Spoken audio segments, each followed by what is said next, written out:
స్టూడియోలో బీఆర్ఎస్ నాయకులు సతీష్ గారు మనకు అందుబాటులో ఉన్నారు. సతీష్ గారు నమస్కారం అండి. అలాగే మనకి జూమ్ లైవ్ లో అనలిస్ట్ శేషు గారు ఉన్నారు. అలాగే మనకి బీజేపీ నాయకులు అల్జాపూర్ శ్రీనివాస్ గారు ఉన్నారు. శ్రీనివాస్ గారు, శేషు గారు నమస్కారం అండి ఇద్దరికి. అలాగే మనకి కాంగ్రెస్ నాయకులు ఇంద్రా శోభన్ గారు కూడా ఉన్నారు. వారు కూడా మరి కాసేపట్లో యాడ్ అవుతారు. ముందుగా సతీష్ గారు చూసుకున్నట్లయితే హైడ్రా పనితీరు స్టార్టింగ్ నుంచి ఒక మంచి ఒపీనియన్తో ప్రభుత్వ భూముల పరిరక్షణ ధ్యేయంగా ఈ హైడ్రాని ముందుకు తీసుకెళ్తున్నాము. ఇక చెరువులు ఎఫ్టీఎల్ పరిధిలో ఏవైతే ఉన్నాయో, బఫర్ జోన్లో ఏవైతే ఉన్నాయో ఆ కట్టడాల్ని స్వతంత్రంగా హైడ్రా కూల్చివేసే పనులు చేయొచ్చు. నోటీసులు కూడా ఏమాత్రం ఇవ్వాల్సిన అవసరం లేదు. అది పేదలైనా సరే పెద్దలైనా సరే హైడ్రాకు ఎవరు కూడా అతీతం కాదు అనే నేపథ్యంలో హైడ్రా ముందుకు వచ్చింది. అయితే స్టార్టింగ్లో హైడ్రా వచ్చిన కొత్తలో ఎవరైతే కూల్చివేతలు మొదలు పెట్టారో అది రాజకీయ నాయకులు కానీ, పారిశ్రామికవేత్తలు కానీ, లేకపోతే సినీ పరిశ్రమకు సంబంధించిన వాళ్ళు కానీ ఈ కూల్చివేతలు మొదలుపెట్టినప్పుడు సామాన్య ప్రజల నుంచి కూడా పాజిటివ్ టాక్ అనేది వచ్చినమాట వాస్తవమే. కానీ ఇప్పుడు ఎందుకు ఇది నెగిటివ్గా మారుతుంది అంటారు? దీనికి గల కారణాలు ఏంటి అంటారు? ప్రజల నుంచి ఎందుకు వ్యతిరేక వస్తుంది అంటారు? ఇప్పుడు వాళ్ళు చేసే మనం చాలా సందర్భాల్లో మాట్లాడినాము. వాళ్ళు ఒకరిద్దరిని పెద్దవాళ్ళని చూపించి ఏదో శాంపిల్గా ఇన్కన్వెన్షన్ కానీ ఇంకొకరిని కానీ శాంపిల్గా చూపించి ఇట్లా దోచుకోవడం స్టార్ట్ చేసిర్రు. పేదల ఇండ్లను కూల్చగొట్టడం చాలా బాధాకరం. ఇప్పుడు మనం చూస్తూ ఉన్నాం, మీ సొంత ముఖ్యమంత్రి గారి తమ్ముడే అది ఎఫ్టీఎలా బఫరా నాకు తెలియకుండా నేను కొన్నా అని చెప్పారు. అంటే నీకు అంత చదువుకున్న వాళ్ళు, రాజకీయాలలో ఉన్న వాళ్ళు, పదవులు అనుభవించిన వాళ్ళు మీకే అది తెలియదంటే సామాన్య ప్రజలు, బడుగు బలహీన వర్గాల వాళ్ళు తెలిసి తెలియక పొద్దున్న లేస్తే పోయి పని చేసుకొని జీతం వస్తే ఈఎంఐలు కట్టుకునే బతుకులు మరి మధ్యతరగతి కుటుంబీకులు ఉంటారు. వాళ్ళకి ఏం తెలుస్తుంది బఫర్ జోన్ ఏది, ఎఫ్టీఎల్ ఏదని? మీరు పెద్దవాళ్ళు ఎవరైతే ఇది ఇప్పుడు నడుస్తుంది కాదు, గత 30-40 ఏళ్ల నుంచి జరుగుతున్న చరిత్ర. ఈరోజు కేవలం పేదవాళ్ళు అయితే పేదవాళ్ళని టచ్ చేస్తే మనం వాళ్ళు ఏం చేయలేరు, వాళ్ళని మనం ఇక్కడి నుంచి పంపించవచ్చు, అదంతా మనం ఆక్రమించవచ్చు, మనం వేరే ఉన్నత వర్గాలకు పెద్దవాళ్లకు కట్టబెట్టవచ్చు అనే ఉద్దేశంతో రేవంత్ రెడ్డి గారు చేస్తున్న ఇది కుట్ర.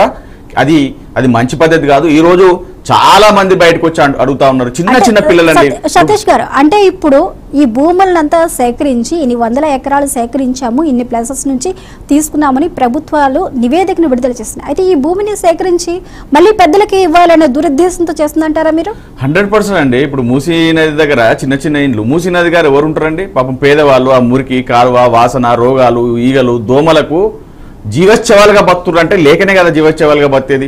పొద్దున్న లేసి ఏదో కూలీనాలు పని చేసుకున్నా, చుట్టుపక్కల ప్రాంతంలో ఇంకొకరింట్లో పని చేసుకుంటున్నావు, ఇంకొకరి ఇంట్లో వేరే అక్కడ చుట్టుపక్కల వాతావరణంలో చిన్న షెడ్లు పెట్టుకొని పని చేసుకుని బతికే మధ్యతరగతి కుటుంబాలు, పేద బడుగు బలమైన వర్గాల కుటుంబాలు ఇప్పుడు వాళ్ళని అక్రమంగా మీరు పంపించేస్తా ఒక 2-3 తీసుకొచ్చి మాకు సపోర్ట్ చేస్తున్నారు, బయటకు వెళ్తున్నారు, డబుల్ బెడ్రూమ్లో ఇళ్లలో ఉంటున్నారని చెప్పే మాటలు చాలా బాధాకరం. ఈరోజు చెప్తాం, అన్ని పార్టీలు కూడా చూస్తూ ఉన్నాయి, అందరూ కూడా యావత్ తెలంగాణ ప్రజలందరూ కూడా చూస్తూ ఉన్నారు.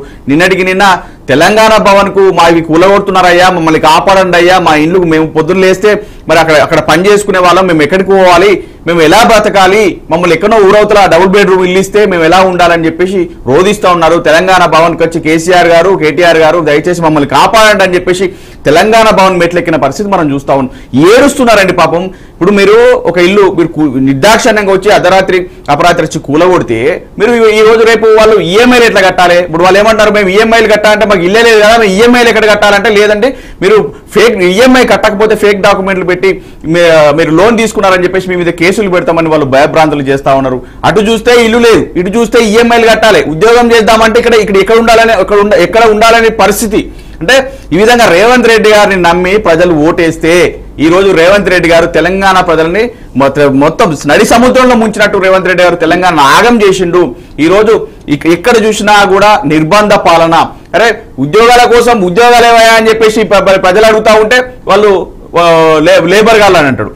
లేకపోతే నీళ్ళ కోసం కొట్లాడితే, నిధుల కోసం కొట్లాడితే కేసీఆర్ గారు మీరు ఢిల్లీ అని మనం కొట్లాడదాం అంటారు. అంటే ఏది చూసినా కూడా పాపం ఈ రోజండి ఇల్లులు కోల్పోయి రోడ్ల మీదకి వచ్చి వాననక మొన్న వర్షాలలో తడుచుకుంటూ అర్ధరాత్రులు అపరాత్రులు చిన్న పిల్లలు రోడ్ల మీద కవర్లు కప్పుకొని ఉంటే, దయనీయమైన పరిస్థితిలో ఉంటే మీరు ఏమంటారు 4,000 5,000 ఇచ్చి కూలీల్ని పెట్టి ఇట్లా చేస్తా ఉన్నారు అంటారు. అరే వాళ్ళ రోదన వినబడతలేదా, వాళ్ళ ఏడుపు వినబడతలేదా, వాళ్ళ బాధ వినబడతలేదా? వాళ్ళు ఏమంటా ఉన్నారు, నువ్వు నిజంగా నీకుంటే రేవంత్ రెడ్డి గారు నీ భార్య పిల్లని తీసుకొచ్చి అదే డబుల్ బెడ్రూమ్ నుండు అని అంటున్నారు.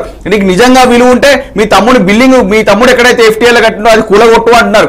మరి వాళ్ళకు ఒక న్యాయం, పేదవాళ్ళకు న్యాయం ఏంది అని అడుగుతున్నా. ఇంకొకటి, ఖచ్చితంగా ఏ ప్రభుత్వం అయినా కూడా మానవీయ కోణంలో కొన్ని చూడాల్సి వస్తుంది. పెద్ద పెద్ద కాలేజీలకు, పెద్ద వేలాది కోట్ల అధిపతులకు మీరు నోటీసులు ఇస్తారు, 1 నెల రోజులు 2 నెలల టైం ఇస్తారు.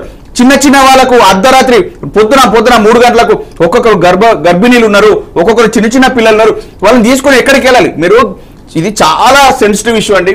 పొద్దున్న లేస్తే పాపం ఒకరు కష్టపడి 1 నెల 2 నెలలకు ఒక చిన్న EMI రూపంలో, ఇంకొక రూపంలో చిన్న ఫ్రిడ్జ్ కొనుక్కుంటారు, ఇంకొక నెల ఫ్యాన్ కొనుక్కుంటారు, ఇంకొక నెల ఇంట్లో సరుకులకు సామాన్లు కొనుక్కుంటారు. అంటే ఇలాంటి పరిస్థితుల్లో వాళ్ళు ముందుకెళ్తున్న సమాజంలో ముందుకెళ్తా ఉంటే వాళ్ళని ఈరోజు పొద్దున వచ్చి 3 గంటలకు వచ్చి 4 గంటలకు వచ్చి ఇల్లు కొట్టేసి ఆ సామాన్లు అన్నీ ఉంటే పాడైతే రేపు వాళ్ళు ఎలా కొనుక్కోవాలి?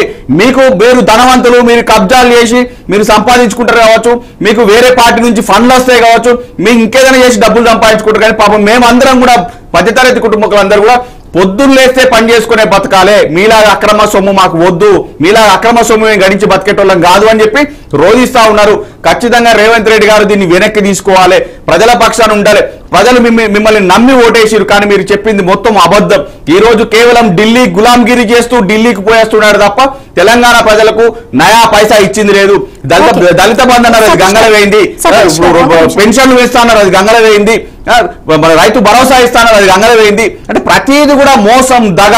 ఏదైతే మేనిఫెస్టోలో పెట్టిండో అదంతా దగ. ఇంకొక విషయం చెప్తున్నాం, దళిత బంధు 10 లక్షలు కాదయా 12 లక్షలు ఇస్తామని ప్రియాంక గాంధీ గారు చెప్పారు. ఈ రోజు బహిరంగంగా తెలంగాణకు వచ్చి క్షమాపణ చెప్పాలి ఈ కాంగ్రెస్ ఢిల్లీ పెద్దలని చెప్తా ఉన్నాం. ఓకే సతీష్ గారు, ఒక నిమిషం ఉండండి. అలాగే మనకి కాంగ్రెస్ నాయకులు ఇందిరా శోభన్ గారు ఉన్నారు. ఇందిరా శోభన్ గారు నమస్కారం అండి. శోభన్ గారు నమస్కారం అండి. వెరీ గుడ్ మార్నింగ్ అండి. హైడ్రా మీద విమర్శలు వెల్లువెత్తుతున్నాయి. ఒక బీఆర్ఎస్ఏ కాదు, హైడ్రా మొదలైన కొత్త నుంచి బీఆర్ఎస్ ఏకిపారే